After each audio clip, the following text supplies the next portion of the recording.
আপনার বিগত 5 বছর আগে যে সময় বিশ্বকাপ চলতেছিল ওই সময় আর্জেন্টিনা যাচ্ছে আর কি, আর্জেন্টিনা ব্রাজিল এই দুটো তো একটা বিশ্বে আর কি, মনে করেন বাংলাদেশের একটা আর কি, বা আর্জেন্টিনা ব্রাজিল বেশি চলে।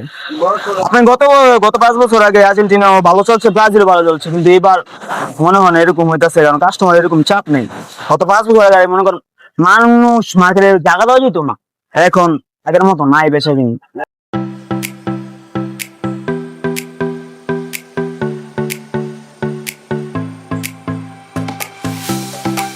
বিগত 5 বছর পরে আসলো ফিফা বিশ্বকাপ।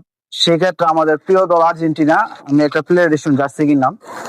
বিগত বছরে কিনেছিলাম যেটা, এখন সেক্ষেত্রে সামথিং কিছু দাম বেশি, হয়তো 200-100 টাকা বেশি নিয়েছে। তারপরও কি করবো, 5 বছর পর একটা বিশ্বকাপ খেলা আমাদের, ঠিক আছে, এটা একটা উৎসব উল্লাস সেক্ষেত্রে।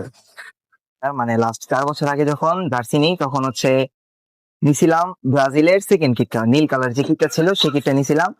তো ওটা ছিল প্লেয়ার এডিশন, মানে টোটালি প্লেয়ার এডিশন। তো ওটার দাম ছিল 800 টাকার মতো পড়ছিল 4 বছর আগে।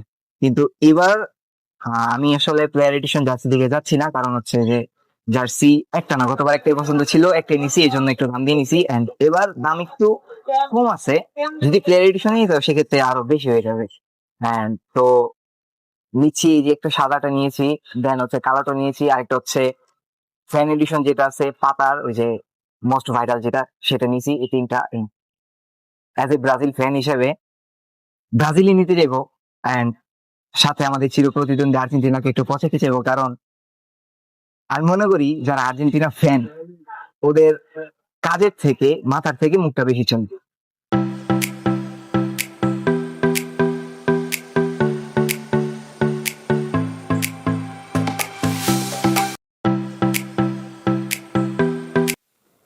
দর্শক, দীর্ঘ 5 বছর উপেক্ষার পর আবারও শুরু হতে যাচ্ছে ফুটবল বিশ্বকাপ।